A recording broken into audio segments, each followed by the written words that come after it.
하나님의 성품 8가지를 살펴보고 있는데 우리가 처음에 서론이 있었고 이제 다음 주에 결론으로 해서 총 10번에 걸쳐서 하나님의 성품을 살펴보고 있습니다. 우리 부목사님 중에 한 분이 저에게 이야기합니다. 목사님, 하나님의 성품 시리즈 설교를 이렇게 하는 기간에 우리 성도님들이 정말 하나님 많이 닮아가는 것 같다고 또 그렇게 이야기를 해 주었습니다. 사실인가요? 여러분 좀 하나님 성품을 옛날에는 몰라서 못 닮았다고 핑계하겠지만 아쉽게도 제가 가르쳐 드렸잖아요. 그러니까 이제는 이걸 닮는 것을 하나님을 닮는 것이라고 하는구나 해서 하나하나 닮아가는 그 모습, 어떻게 하나님처럼 될 수 있겠습니까마는 그래도 just like Jesus, 예수님처럼 just like our Father, 하나님처럼 그렇게 우리가 목표를 잡고 닮아가야 하는 것 아니겠습니까? 그래서 우리가 신기하게도 여러분 머릿속에 8가지가 다 들어가 있을 겁니다. 얼추. 그래서 맨 처음에 하나님의 성품 첫 번째가 뭐였죠? 믿음이었습니다. 믿음의 덕을, 덕의 지식을, 지식의 절제를, 절제의 인내를, 인내의 경건을, 경건의 형제우애를, 형제우애의 오늘 사랑을. 보세요 여러분, 딱 보니까 10분만 여기에 컨닝하시고 나머지는 전부 다 저를 보면서 맞추었단 말이죠. 참 이 8가지 성품이 그냥 의미 없이 디스플레이 되어져 있는 것이 아니라 참 하나님의 말씀이 정확한 게 이 8가지가 순서가 있더라는 거죠. 맨 처음에 믿음으로 시작하여 오늘은 드디어 마지막 성품인 사랑으로 완성되어지는 것. 이렇게 한번 구분해 볼 수도 있을 것 같아요. 믿음으로 시작한 우리의 믿음, 그리고 그 사이에 있는 덕과 지식과 절제와 인내와 경건과 형제우애는 우리가 그렇게 살기를 원하는 바램과 소원이라면 이제 마침내 마지막 사랑이 우리의 종착역이 될진데, 오늘 읽었던 고린도전서 13장 13절처럼 사랑, 믿음과 소망과 사랑은 항상 있을진데 그 중에 제일은 뭐라? 사랑이라. 그래서 오늘 8가지의 가장 정수인 마지막 최고의 하나님의 성품인 사랑에 대해서 한번 여러분하고 살펴보고자 합니다. 여러분, 우리가 하나님을 닮는다고 할 때에 하나님의 성품이 여러 가지가 있겠지만 하나님의 믿음도 닮을 수 있고 하나님의 그 지혜도 닮을 수가 있고 하나님의 거룩도 닮을 수 있지만, 우리가 하나님을 닮는다고 할 때에 제일 하나님을 많이 닮을 수 있는 하나님의 속성, 하나님이 가진 성품 중에 가장 두드러진 성품이 뭡니까? 하나님은 사랑이시라. 하나님은 사랑이시라. 그러니까 우리가 하나님을 닮는다고 할 때에 다른 여러 가지도 닮겠지만 우리가 하나님의 사랑을 닮지 않고서는 우리가 하나님을 닮았다는 말을 할 수 없는 겁니다. 왜냐하면 하나님은 사랑이 많으신 분이 아니라 성경은 심지어 하나님은 사랑이라고 할 정도로, 사랑이 하나님, 하나님이 사랑이라고 할 정도로 하나님의 모든 것이기 때문에 그렇죠. 그래서 성경에서 이야기합니다. 참 놀라워요. 우리의 신앙이 믿음에서 시작하여 소망의 다리를 건너 사랑의 종착역에 도착하는 이 8가지 멋지지 않습니까? 이렇게 제가 표현해 봅니다. 따라서 우리의 믿음은 사랑으로 증명되어지고 믿음은 사랑으로 완성되어진다라고 말할 수 있겠죠. 따라서 우리가 하나님을 닮아간다고 할 때에 이런 질문도 맞겠지만, 너 얼마나 작년보다 경건해졌냐? 너 얼마나 작년보다 지식이 많아졌냐? 너 얼마나 믿음이 커졌냐? 질문 충분히 할 수 있지만 하나님은 우리에게 이 질문을 가장 많이 하실 것 같아요. 너 나 닮고 싶다고 그랬지? 예. 그럼 너 작년보다 올해 얼마나 더 사랑하게 되었냐? 예? 사랑해야 나 닮는 거야. 나를 가장 닮고 싶은 사람은 사랑을 가장 잘하는 사람이 나를 가장 닮은 사람이야. 이렇게 묻겠죠. 그래서 믿음이 그냥 커져간다고 하나님 닮는 것이 아니라 하나님 제일 닮고 싶은 분은 사랑이 날로 커져가야 사랑이신 하나님을 닮게 되는 거죠. 요한일서 4장 16절이 그래서 이렇게 말씀합니다. 하나님이 우리를 사랑하시는 사랑을 우리가 알고 믿었노니 하나님은 아멘, 아멘. 하나님은 사랑이십니다. 그래서 오늘은 지난주에 살펴봤던 형제 우애의 수준을 넘어서서 그것과는 비교할 수 없는 사랑을 마지막으로 살펴보려고 하는 겁니다. 박애주의자, 형제 우애, 이렇게 뭐 사람들을 많이 사랑하는 법도 있지만 형제 우애의 그런 차원의 사랑을 넘어선 하나님의 사랑 말이죠. 하나님의 성품을 닮았다 할 때 반드시 배워야 할 하나님의 성품 사랑. 그런데 자, 우리가 하나님의 사랑을 배우고 싶으신 분들만 아멘 합시다. 예, 뭐 아멘 안 하시는 분들은 안 배우셔도 할 수 없지만 배우고 싶은 분은 아멘 합시다. 그래서 다 배우고 싶어요. 하나님의 사랑이 얼마나 좋은데 안 배우고 싶겠어요. 문제가 뭐죠? 하나님의 사랑을 배우려고 하는데 하나님의 사랑이 뭔지 모른다는 거예요. 알아야 배우죠. 그냥 하나님의 사랑을 배우라 그런다고 배워집니까? 그래서 오늘은 무턱대고 우리가 누구를 사랑하라고 여러분에게 교훈적 설교를 하지 않고요, 8가지 성품의 최고인 이 사랑을 여러분에게 설교할 때에 사랑합시다라고 안 할 테니까 배우려면 알아야죠. 그래서 여러분에게 하나님의 사랑이 얼마나 큰지를 설명하는 시간입니다.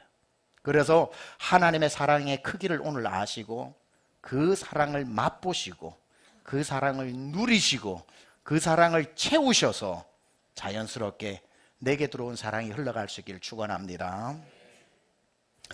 자, 질문 드릴게요. 누군가를 사랑한다는 게 쉽습니까? 어렵습니까? 사랑은 어려운 겁니다. 누군가를 사랑하는 건 되게 어려워요. 특히 지구 반대편에 있는 사람을 사랑하는 건 매우 쉬워요. 그래서 텔레비를 보면서 저 아프리카에 굶어 죽어가는 안타까운 한 아이를 보면서 눈물을 툭툭 흘리면서 그를 사랑하지만 지금 방에서 자빠져 자는 내 아이를 사랑하는 건 너무 어려워요. 차라리 내가 지구 반대편 저 아이를 사랑할지언정 자빠져 자고 있는 쟤를 사랑하는 건 어려워요. 내 가까이 있는 사람 사랑하는 거 어렵다고요. 어렵다고요. 드라마에 나오는 멋진 남자 주인공 사랑하는 거는 너무 쉬워도 코 골고 차고 있는 내 배우자를 사랑하는 건 어려운 겁니다. 그래서 최근에 크리스찬 책을 쓴 그분이 저에게 책을 한 권, 본인이 쓴 책을 보내줬습니다. 제목이 참 먹먹해요. 사랑하기 힘든 당신에게 라고 하는 책 제목입니다. 어떻게 사랑이 쉬울 수가 있겠어요? 부모라고 자녀 사랑이 자연스러울 것 같아요? 아닙니다. 사랑해서 결혼했다고 부부 사랑이 쉬울 것 같아요? 아닙니다. 두 주먹 불끈 쥐고 목자가 됐다고 목원 사랑이 저절로 될 것 같아요? 아닙니다. 사랑은 힘든 겁니다. 사랑하기 정말 힘들어요. 더욱이 책 제목도 있는데 사랑은 명사가 아니라 동사입니다. 이런 사랑은 동사다라는 표현이 있어요. 명사면은 그냥 단어만 외우면 되겠는데 사랑을 해야 되는 동사니까 이게 얼마나 어렵냐 이 말이죠. 그래서 여러분에게 반가운 소식 하나 드리겠습니다. 잘 들으셔야 실천할 수 있습니다. 그렇기 때문에 사랑하지 마세요. 사랑하지 마세요. 이제 사랑하지 마시기를 축복합니다. 사랑하지 마세요. 왜냐하면 어차피 여러분 사랑해봐야 사랑 안 됩니다. 사랑해도 못 알아듣고 사랑할 줄도 모르고 안 되는 사랑 가지고 죽도록 사랑하면 나도 괴롭고 받는 사람도 괴로워요. 왜 사랑하지 말라고 하는가? 세상에 내가 교회를 다니다가 저런 얘기는 처음 들어보네. 어떻게 교회 와서 사랑하지 말라는 얘기를 듣고 사랑하려고 노력도 하지 말라고 하는데 이유가 있습니다. 우리 안에 사랑이 없기 때문에. 없는 사랑을 어떻게 줘요? 마른 행주 짜보셨나요? 마른 행주 짜니까 지성이면 감천이라고 물 한 방울 뚝 떨어지던가요? 마른 행주에 물이 없으면 아무리 짜도 행주가 찢어지지 물이 나오는 게 아니잖아요. 사랑이 없는데 사랑을 한다고요? 거짓말입니다. 왜 사랑이 없냐고요? 하나님은 뭐라? 하나님은 사랑이시라. 우리는 무엇으로 지어졌어요? 하나님의 형상으로 지어졌죠. 하나님의 형상이 하나님 눈, 코, 입을 닮은 게 아니죠. 하나님의 성품을 닮은 거죠. 하나님의 형상, image of God. 그렇다면 하나님의 가장 큰 성품이 우리 안에 있었겠죠. 처음 창조되어졌을 때 우리는 사랑이 우리 안에 있었던 거예요. 하나님의 속성이. 그런데 죄를 지었죠. 죄를 지으면서 하나님의 형상이 파괴되어졌죠. 하나님의 형상이 파괴되어질 때에 무엇이 파괴되어진 겁니까? 사랑이 파괴되어진 거예요. 아담이 하와를 사랑하던 사랑이 파괴되어지고, 모든 것이 내 안에 있는 사랑이 죄를 지음으로 말미암아 하나님의 형상이 파괴될 때 사랑이 파괴되어졌기 때문에 내 안에 사랑이 없어요. 없는데 누굴 사랑해요? 100배 양보하고 사랑이 고장났다고 해도 고장난 것으로 사랑하면 부작용만 생겨요. 내 사랑은 고장이 났고, 내 사랑은 문제가 있고, 내 사랑은 아예 존재하지 않고 파괴되어져 버렸기 때문에 여러분 지금부터 누군가를 여러분 힘으로 내 안에 사랑이 좀 있는 줄 알고 사랑하다가 여러분 지쳐버려요. 받는 사람도 괴로워요. 사랑 없는 사람이 사랑해 주는 것만큼 괴로운 일이 어디 있는 줄 아세요? 그러니 사랑하지 마시기를 축원합니다. 해도 안 되는 사람 뭐하러 합니까? 성경 보다 보면은 더 답답한 것은 가족 사랑하기도 힘든데 원수를 사랑하라고 그럽니다. 이건 첩첩산중입니다. 아예 항복선언하세요. 네, 못합니다. 그러세요. 왜? 없는 사랑인데 어떻게 내가 사랑을 하겠습니까? 자, 그렇다면 누군가를 사랑하는 방법이 아예 없는 것일까요? 있습니다.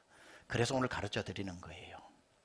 내가 누군가를 사랑할 수 있는 방법이, 어떤 방법이 유일한가 하면 내 안에 없는 사랑을 주는 것이 아니라 하나님 안에만 있는 그 사랑을 오늘 받는 거예요.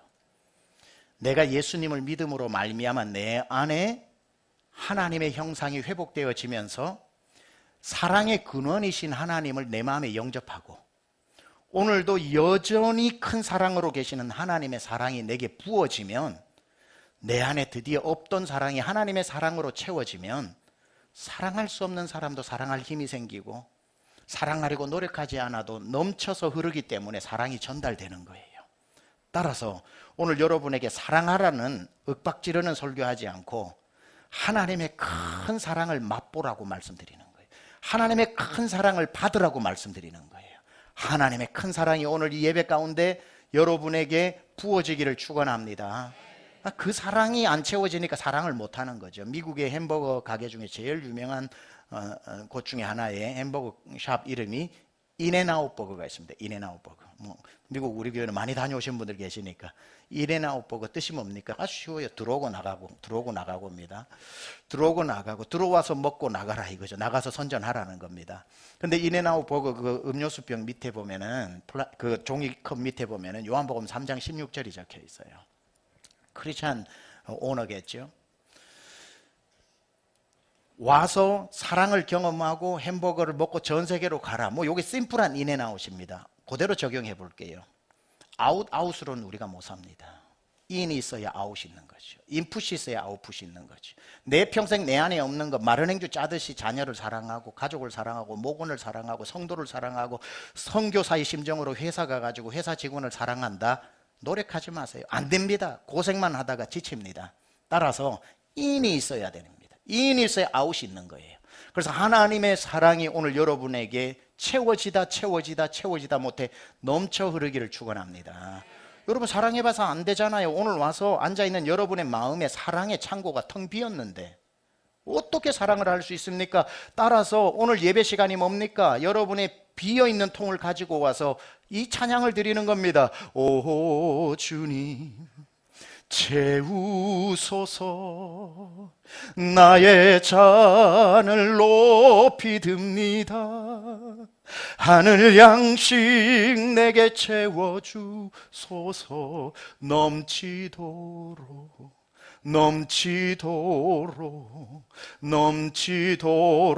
채워주소서. 채워지지 않은데 어떻게 사랑할 수 있나요? 여러분 힘으로 지금까지 사랑해봐서 알잖아요. 재밌는 게 사랑도 누가 하냐면 사랑받은 사람이 할 줄 압니다. 사랑을 많이 받은 사람은 표가 나요. 아, 저 사람 사랑받고 사는구나. 저 사람 사랑 많이 받고 컸구나. 그게 숨기려고 해도 숨겨지지가 않아요. 사랑을 받은 사람은 사랑하는 법을 알아요. 그래서 사랑할 줄도 알고 사랑도 풍성하고 그럽니다.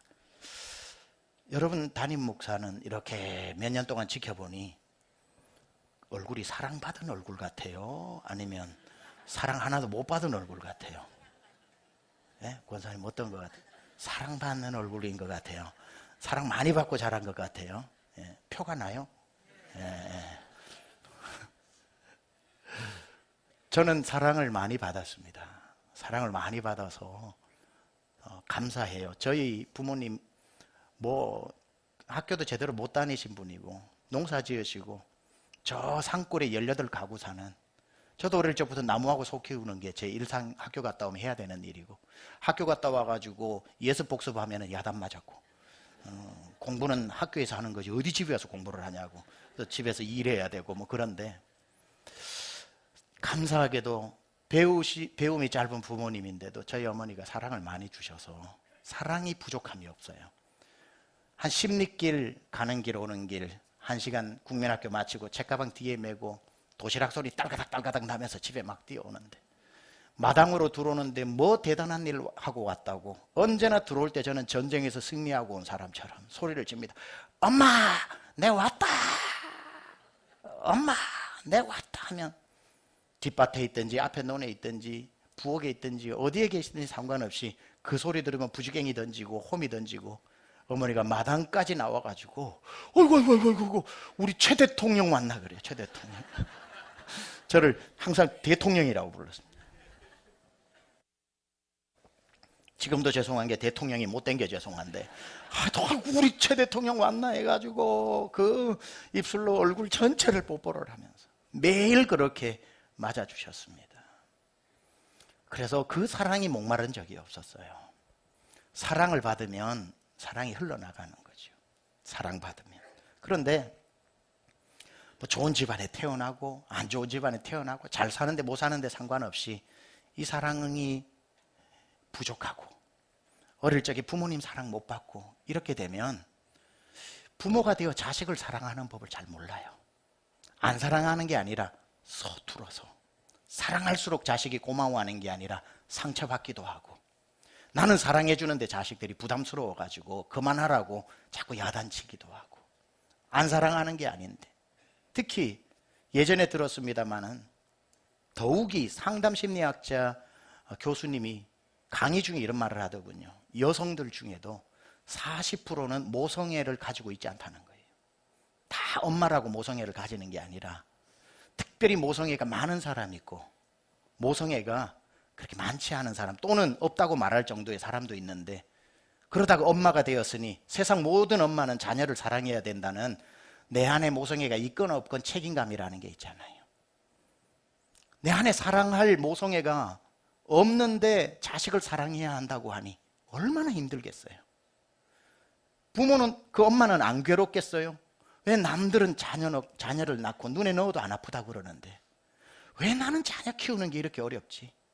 나는 왜 자꾸 얘가 이렇게 정이 덜 가지?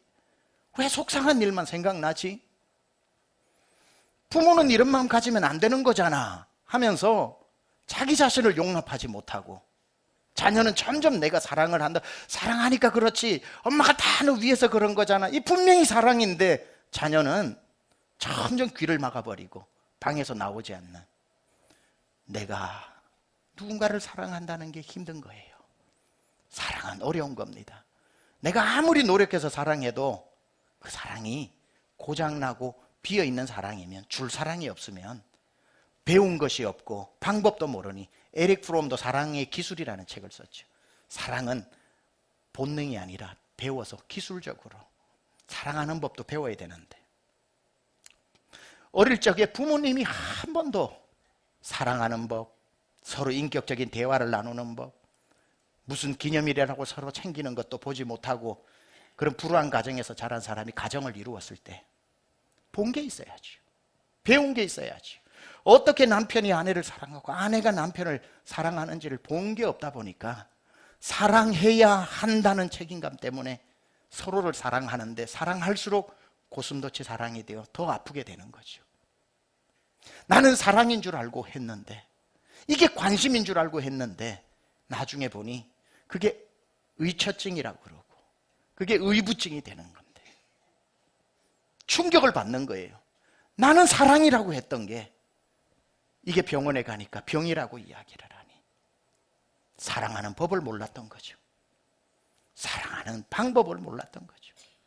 그러니 우리가 누군가를 사랑한다고 다 사랑을 알아주는 것도 아니고 내 안에 고장나버린 사랑, 내 안에 채워지지 않는 사랑, 경험해보지 않는 사랑 가지고 누구를 사랑하려고 하지 말라는 거예요.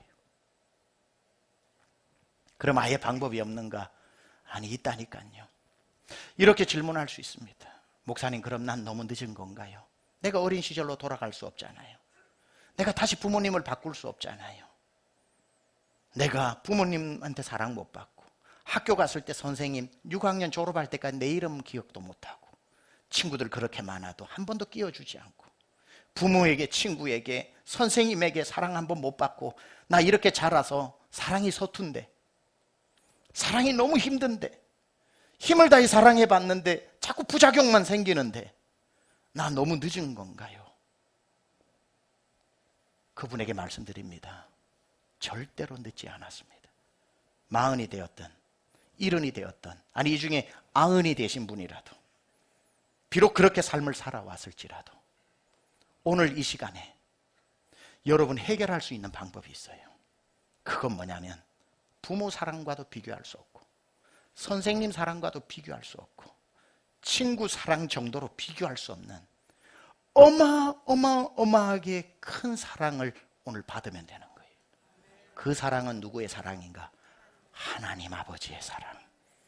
하나님의 사랑을 이 자리에서 경험해버리면 아쉬움이야 있겠지만 큰 사랑 받고 나면 작은 사랑 못 받아도 이게 너무 커서, 이 사랑 너무 위대해서, 이 사랑이 너무 감격스러워서 평생 받지 못한 사랑 다 채우고도 남을 만한 그 하나님의 사랑을 경험하면 되는 겁니다.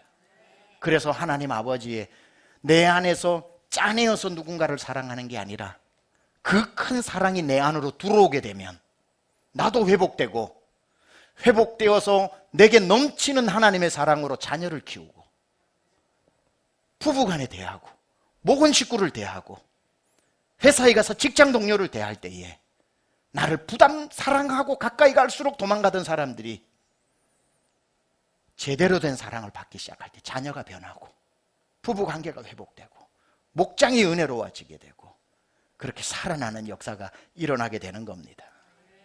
따라서 오늘 이 시간은 하나님의 사랑을 설명하는 정도가 아니라 여러분이 하나님의 사랑을 경험하고 맛보는 시간 되길 축원합니다. 이렇게 묻는 분들이 있어요. 하나님 사랑이시라고 그러는데 목사님, 하나님이 정말 날 사랑하시나요? 하나님이 날 얼마만큼 사랑하시는 겁니까?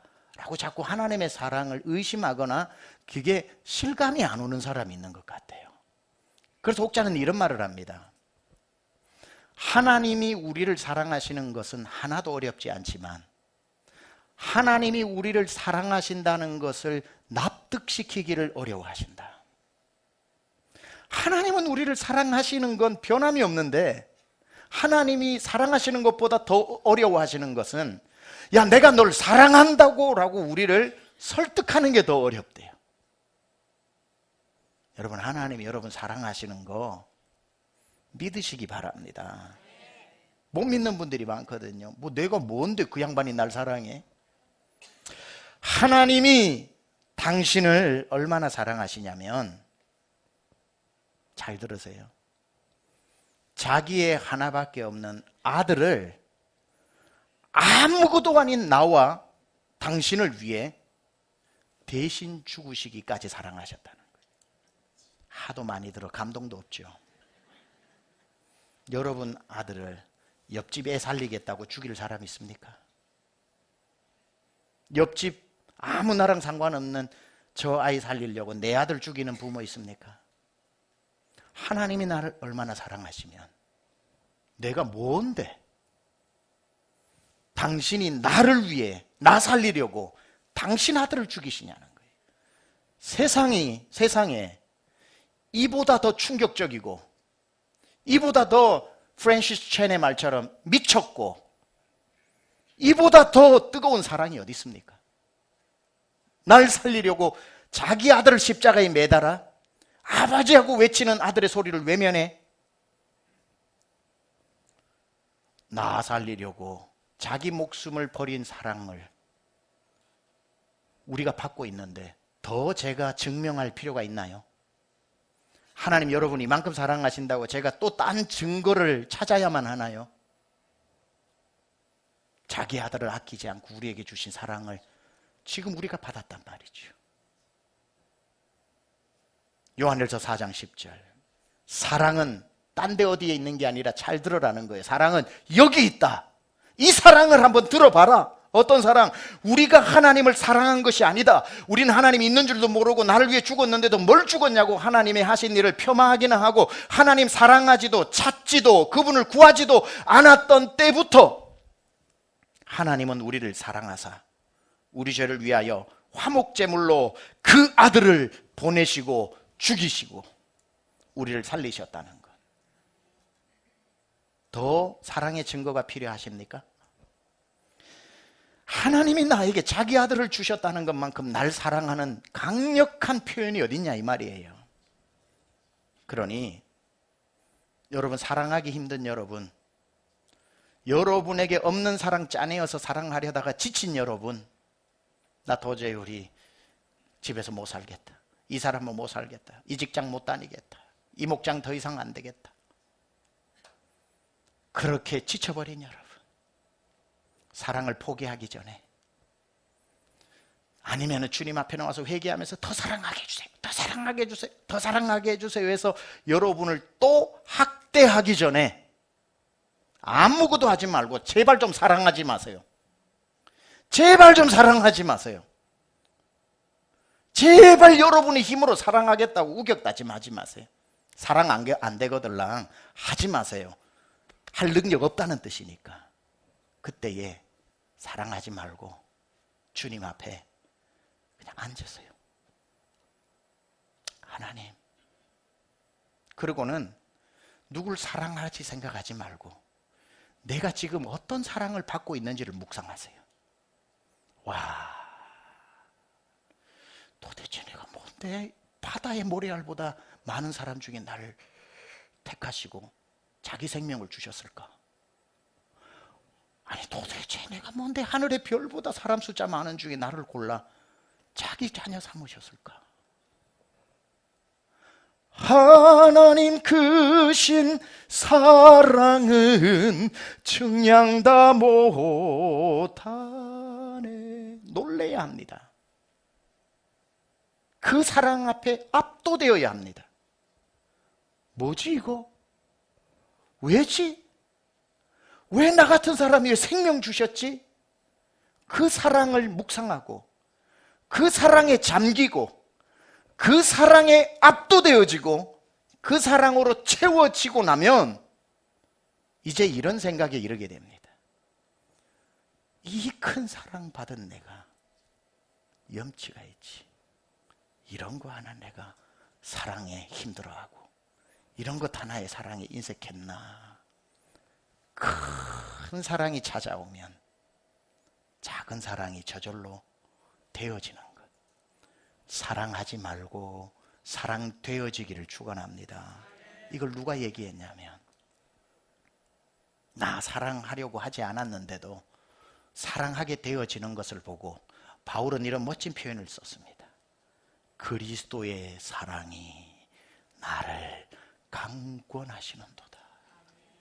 내가 누군가를 손으로 사랑하려고 하지 않았는데 나 이제 사랑 못하겠어요, 사랑 못하겠어요 했는데 그리스도의 사랑이 들어오니까 내가 하지 않으려고 해도 그 사랑이 너무 벅차서 너무 강해서 그리스도의 그 사랑이 나를 강권해서 손발이 움직이게 하더라는 거예요. 하나님의 사랑이 내 안에 들어와야 내 자녀, 부부, 누구든지 간에 비로소 사랑하게 되는 겁니다. 여러분, 기독교를 사랑의 종교라 그러죠. 굉장히 위대한 단어입니다. 여러분은 귀에 못이 박힐 정도로 익숙해져서 사랑이라는 단어 듣고도 아무런 감흥이 없고 세 분은 졸고 계시는 중에 있는데, 아닙니다. 조는 분은 없어요. 사랑이 왜 기독교가 위대한 줄 아세요? 인간이 신을 얼레고 달래고 사랑한다고 앞에서 춤추고 해서 신의 마음을 바꿔야 되는데, 원래 종교의 태생이 그런데 기독교는 뭔지, 신이 인간을 사랑한 종교라는 거예요. 인간이 신을 사랑한 종교가 아니라 신이 인간을 사랑했는데, 대충 사랑한 게 아니라 그 사랑이 얼마나 몸살 같은 사랑인지 신이 자기 생명을 바치면서까지 사랑했다는 거예요. 이런 말 들어보셨나요? 일반적인 종교는 내가 신의 마음을 바꾸거나 신의 호의를 얻기 위해 극단적일 때는 내 아들을 제물로 바치고 아니면 짐승을 제물로 바쳐서 신에게 나가는데, 기독교는 보세요. 신이 인간을 위해 자기가 제물이 돼요. 자기가 제단 위에 올라가 인간 살리려고 죽어버린, 인간이 제물을 가져오는 게 아니라 인간 살리려고 신이 제물이 되어버린 것, 이게 기독교의 사랑인 겁니다.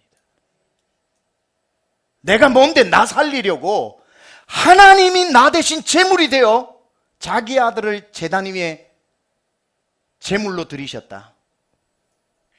It's a crazy love. 이게 미친 사랑, 하나님의 형언할 수 없는 사랑, 말로는 설명이 안 되는 사랑이라는 겁니다. 다시 이제 이런 차원에서 얘기할 테니 잘 들어보세요. 하나님은 당신을 사랑하십니다.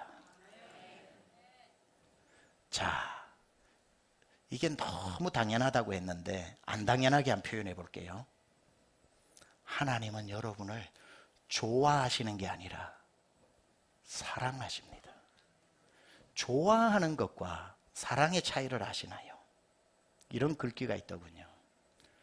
좋아하면, 꽃을 좋아하면 꽃을 꺾지만 꽃을 사랑하면 꽃에 물을 준다 그래요. 나 꽃 너무 좋아, 탁 꺾어가지고 집에 와서 화병에 넣어놓고 일주일 동안 구경하다가 쓰레기통에 버리죠. 꽃을 좋아하면 꺾어서 내 곁에 두지만 꽃을 사랑하면 꽃이 오래오래 피어 있도록 물을 주는 겁니다. 이런 말이 있어요. 좋아한다는 말은 싫어한다는 반대말이 있지만, 사랑한다는 말은 안 사랑한다는 반대말이 국어 사전에 없다. 따라서 좋아하다가 싫어할 수는 있지만 사랑하다가 안 사랑할 수는 없다. 반대말이 없기 때문에. 따라서 하나님이 우리를 좋아하셨다면 실망하여 싫어하실 날도 오겠지만, 우리를 좋아하신 게 아니라 사랑하셨기 때문에, 그의 반대말이 도무지 없기 때문에 우리를 사랑하시는 그 사랑은 변할 수 없는 사랑이다.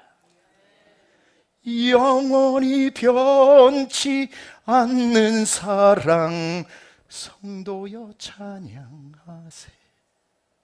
하나님이 나를 좋아하십니다 하면 얼마나 불안해요. 내 모습 내가 아는데 곧 실망하시겠구만, 잘못 보고 좋아하시는구만. 불안해서 못 살지요. 그러다가 아니나 다를까 주님이 실망한 모습 보고, 야, 내가 너 좋아했었는데 너 영 아니구나. 좋아하는 반대말로 싫어하는 날도 오겠지만, 좋아하지 않고 사랑하셨기에 하나님 마음 바꾸고 싶어도 반대말 없는데 사랑하신다는 말이 얼마나 고마운지, 얼마나 안심이 되는지, 얼마나 안정감을 주는지 다시 말씀드립니다. 하나님은 여러분을 사랑하십니다. 수천 번 실망을 해도, 수천 번 여러분에게 실망을 하셔도 사랑은 변하지 않는 겁니다. 그래서 하나님은 여전히 몰라서 사랑하시는 게 아니라 알고도 사랑을 거두지 않는 겁니다. 이 얼마나 위대한 사랑입니까? 그래서 하나님이 나를 좋아하신다고 하지 않고 사랑하신다는 말이 저는 너무 좋은 거예요. 좋아했으면 꺾었겠지만 사랑하시니까 내 부족함을 보고도 물을 주고 돌봐주고 채워주고. 오늘 고린도전서 13장에 보면 우리가 너무나도 잘 아는 사랑장, 사랑은 언제나 오래 참고 사랑은 언제나 온유하며 16가지의 사랑이 나옵니다. 16가지의 사랑. 그런데 우리가 이 고린도전서 13장 16가지의 사랑을 읽을 때 참 배운 게 무섭다고. 자동적으로 우리 머리에 이런 인식이 생깁니다. 아, 이렇게 사랑해야 하는구나.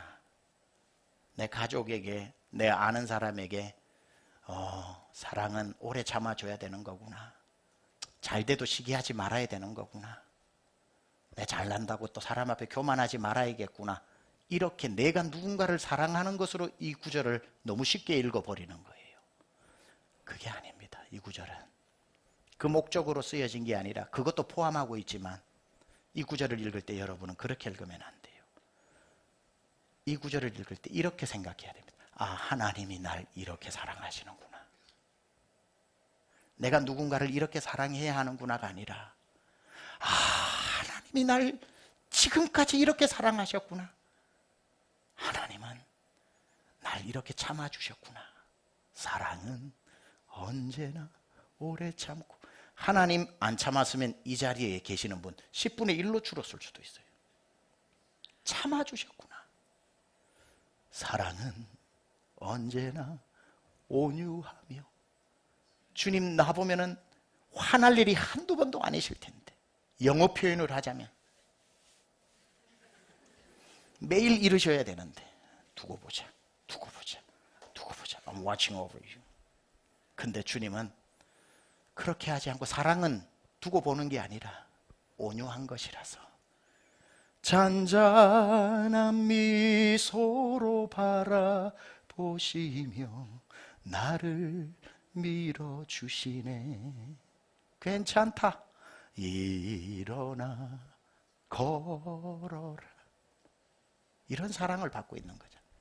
사랑은 시기하지 아니하며. 조금만 잘 돼 보세요. 집안을 잘 만나가지고 저기는 그랬지 뭐 지가 한 건 아무것도 없다고. 사람들이 얼마나 누군가의 잘됨을 폄하합니까? 괜히 아무것도 없는데 누가 잘되면 내가 못된 것 같아 기분 안 좋고. 이게 사람인데. 우리 주님은 여러분이 대통령이 되든 장관이 되든 갑부가 되든 재벌이 되든 여러분의 모습을 보고 기뻐하지 시기하지 않는 겁니다. 잘 되시기를 축원합니다. 주님은 시기하지 않아요.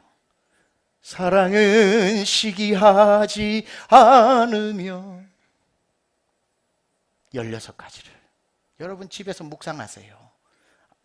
하나님의 사랑이 내게 부음받는다고 할 때 이 16가지를 누군가를 해야 하는 책임 백서로 읽지 말고 내가 이 사랑을 지금 받고 있다는 사랑의 표현으로 한번 읽어보세요. 나를 바라고 보고 계시는구나. 믿어주고 계시는구나. 바라고 믿고 참아내며 나의 부족함을 주님은 오늘도 참아주고 계시는구나. 부족한데도 나의 앞길을 내가 너에게 향한 내 생각은 재앙이 아니라 평안이다 하고 내게 소망을 거두지 않는 거구나. 그 사랑이 얼마나 큰지 결국 16번째 가장 위대한 고백이 나오죠. 사랑은 절대로 실패하지 않으며. 사랑은 패하지 않으며. 영어로 보면 감동입니다. Love never fails. 사랑은 절대로 실패하지 않는다. 무슨 뜻일까요? 나를 사랑하기로 했던 하나님의 사랑은 바뀌지 않는다는 거예요. 포기하지 않는다는 거예요. 여러분의 눈을 보고 주님 말씀합니다. 내가 너를 향한 사랑이 거두어질까 염려하지 마라. My love never ever fails. 내 사랑은, 너를 향한 내 사랑은 포기할 수 없는 사랑이다. 그 사랑을 우리가 묵상을 하면 내 안에 가득 마른 행주가 젖은 행주가 되는 거죠. 철철철 흘러 넘치는 거죠. 그때의 자녀를 보세요. 그때의 배우자를 보세요. 목장 식구를 보세요. 직장의 동료를 보세요. 없던 사랑으로 사랑하다가 그도 상처받고 나도 상처받는 고슴도치 사랑 말고 하나님의 사랑이 부어지면 내 손과 발이 저절로 움직이고, 사랑받은 사람 표난다고 얼굴에서부터 표정이 달라지면 멀리 가던 사람도 궁금해서 오게 되고, 하나님의 사랑이 여러분 안에 오늘 충만하길 축복합니다. 이번에 제가 강릉에 목회자 세미나를 갔는데 500여 명 목회자가 전국에서 오셨어요. 제가 강의를 하고 그러던 중에 강사 한 분이 강의를 하는데 저도 은혜를 받아야 되나 앉아서 은혜 참 많이 받았어요. 성복 중앙교회 길성훈 목사님이 강의 중에 본인 교회 사역 이야기를 하는데 그냥 무심코 한 말이 저에게는 은혜가 됐어요. 성복 중앙교회는 이천석 목사님께서 개척하신, 하늘산 이천석 목사님 개척하신 교회입니다.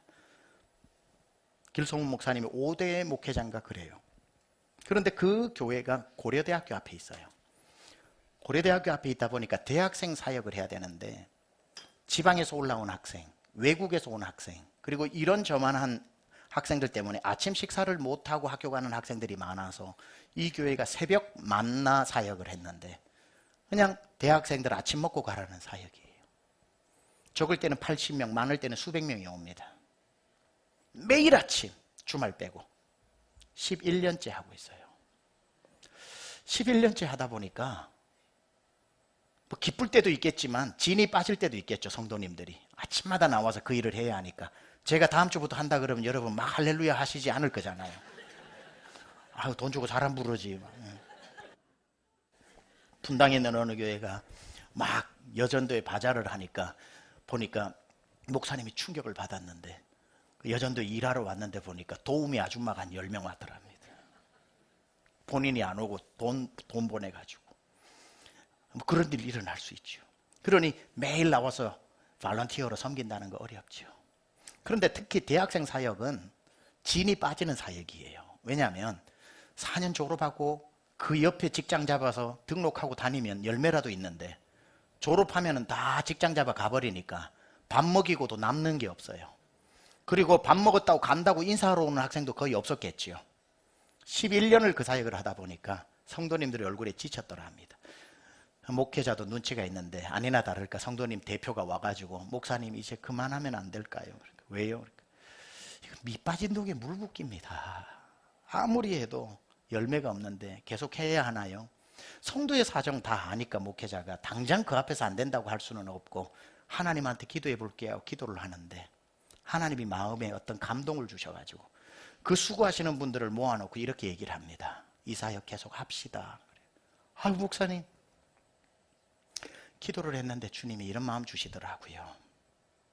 밑 빠진 독에 물 붓기라도 계속 해야 되는 이유는 우리에게 밑 빠진 독에 물 부어 주시는 분이 계시기 때문에, 우리 주님이 나같이 밑 빠진 독인 줄 알면서도 다 상처나고 깨져서 아무리 은혜를 줘도 다음 날이면 은혜 다 쏟아내고 다 은혜 못 받은 사람처럼 그렇게 살아도 주님은 밑 빠진 독에 물 붓는 대가셔서 나를 오늘도 또 밑 빠진 줄 모르고 부으시는 게 아니라 알고도 부어주셨던 사랑 때문에 우리가 오늘 이 자리에 섬기는 자리까지 왔는데, 하나님의 일 원래 밑 빠진 독에 물 붓기 아니냐고. 계속 밑 빠진 줄 모르고 붓는 게 아니라 알고도 한번 부어보자고. 성도님들이 은혜를 받았습니다. 만약에 목사님이 형제 사랑하라고 했잖아, 이 정도도 못하고 무슨 예수 믿는다고 하냐고 했으면 아마 아무도 안 하려고 했을 겁니다. 그게 아니라 우리에게 지금도 밑 빠진 독에 물 부어주시는 하나님을 생각해 보자고. 지금도 밑 빠진 독인 줄 알면서도 포기하지 않는 주님이 오늘도 내 밑 빠진 인생에 부어주시는 그 은혜를 생각하자고 하니, 그 은혜 받았는데 내가 하는 게 뭐가 어렵냐 이거예요. 사랑하려고 하면 지치는 것밖에 없지만 그 하나님의 은혜를 내게 담으면, 그 은혜를 잊어버리지 않으면, 야, 이 큰 사랑 받아놓고 염치있지, 이 정도 사랑도 못하냐? 그리스도의 사랑이 저절로 나를 강권하시는 거기 때문에. 이 얘기로 마칠게요. 밑 빠진 독에 물 부어서 채워지는 방법이 있습니다. 오늘 영화에 나왔던 방법인데, 밑 빠진 독에 물 붓는 방법은 딱 하나입니다. 밑 빠진 독 온기를 채우는 방법은 들고 뛰어 강물에 던지는 겁니다. 부글부글 내려가다가 밑 빠졌지만 그 온기 안에 물이 가득 채워지지요. 예수님 믿는 걸 예수님을 내 안에 모시는 거라고 그러죠. 거기서 성경은 끝났다고 안 그럽니다. 저가 내 안에 구세주로 주님으로 오셨지만 성경은 이제 내가 저 안에, 내가 하나님 안에 온기가 강물에 던져지듯이 하나님의 사랑 안으로 들어가면 저가 내 안에만 있는 게 아니라 내가 저 안에 있음으로 말미암아 못할 일이 없어지니, 요한복음 15장 5절의 말씀이 나는 포도나무요 너희는 가지라, 그가 내 안에 내가 그 안에 거하면 사람이 열매를 많이 맺나니 나를 떠나서는 너희가 아무것도 할 수 없습니다. 사랑하기 힘든 여러분, 사랑하느라 지친 여러분, 사랑하지 마세요. 하나님 안으로 들어가세요. 하나님의 사랑이 부어지면 깨진 온기밖에 안 되는 내 삶에 하나님의 사랑이 가득 차서 나도 모르는 사이에 그 사랑이 흘러가게 될 줄 믿습니다.